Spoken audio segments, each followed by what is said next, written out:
Alam nyo, may mga sintomas na hindi natin pwedeng ibaliwala o idedma. Yung mga paminsan-minsan sumasakit ang ulo, may lagnat dahil may sipon, ubo, okay lang yon. Pero mga 8, no? Pwede natin sabihin mga 8 na sintomas na dapat kung meron tayong ganito ay magpatingin kayo. Magpatingin tayo. Ano ito?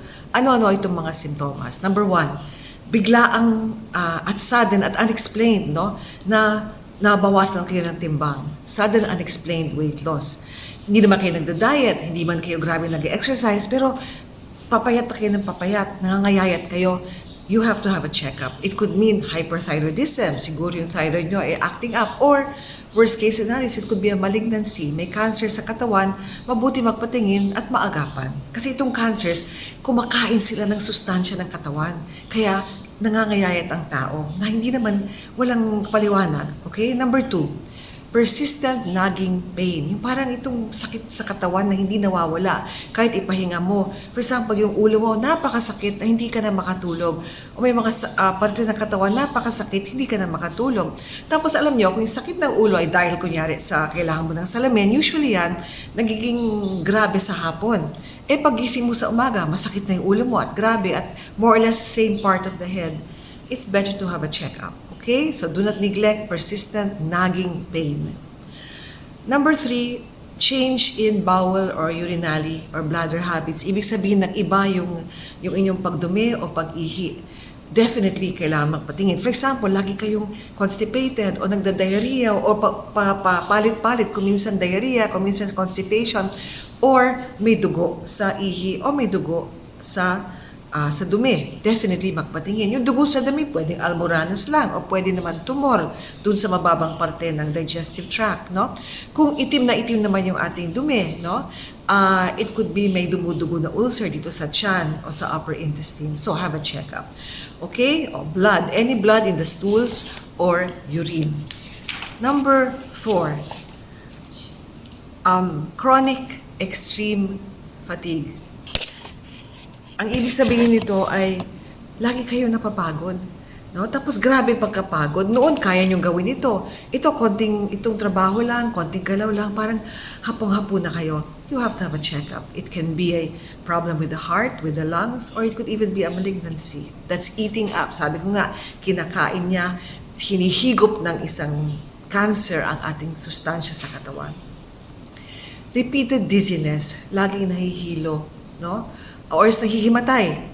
Kung minsan ang ibig sabihin nito, baka anemic kayo, kailangan lang ninyo ng sustansya para sa dugo. Baka naman may problema sa puso. Kung minsan irregular ang heartbeat, kailangan ng pacemaker, or something like that, okay? Or yung mga valves ng puso ay hindi normal. Meron akong tita noon, she was in her 70s. Naku, isang beses na himatay siya sa market, no? Basta bumagsak lang siya.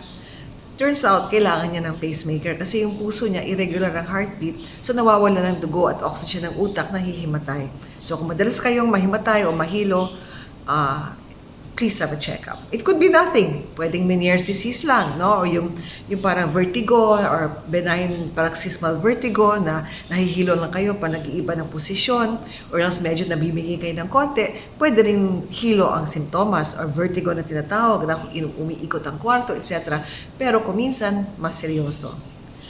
Isa pa, cognitive or personality changes. Meaning, parang madalas na hindi mo na maalala, no? Ang gagawin mo, naliligaw ka, personality. Ang tao noon ay medyo masayahin o pasensyoso, ay biglang madalas magalit. Konting bagay lang, galit na. If you're having this, no, at parang yung pagkalimot, normal yan habang tumatanda tayo, no? Pero yung grabe yung pagkalimot to the point that hindi mo na maalala kung saan ka nakatira, for example. O yung pangalan ng asawa mo, nakakalimutan mo na. Things like that, those are serious, no? Cognitive changes. So, have a checkup, okay? Now, isa pa. Break muna. Yung last na kailangan na, yung last na sintomas o sign na kailangan magpatingin kayo kung meron kayo nito ay persistent fever. Yung lagnat na hindi nawawala.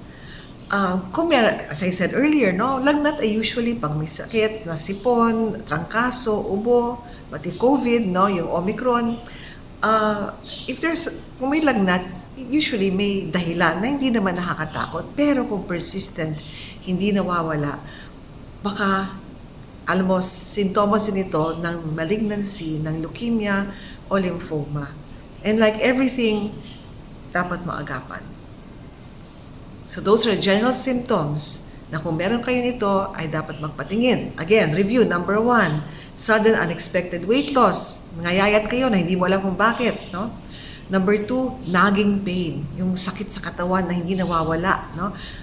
Kailangan magpatingin. Kahit ipahinga nyo, wala nangyayari.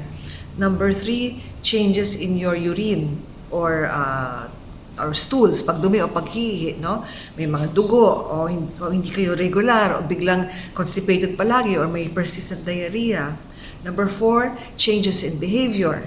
Nag-iiba yung behavior ninyo, no? Hindi na kayo iba. Iba talaga ang pagkilos nyo or marami kayo hindi naaalala na dapat maalala ninyo.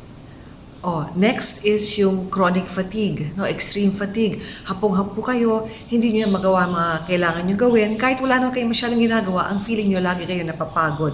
You have to have a check-up. Tapos yung repeated dizziness or fainting. Yung lagi kayo nahihilo o di kayo nahihimatay, magpatingin kayo. And finally, persistent fever. Yung lagnat na hindi nawawala. Kung meron kayo nito, o may mahal kayo sa buhay na may ganito at kaibigan, please, magpatingin kayo sa doktor. Always remember, kung may alam, may laban.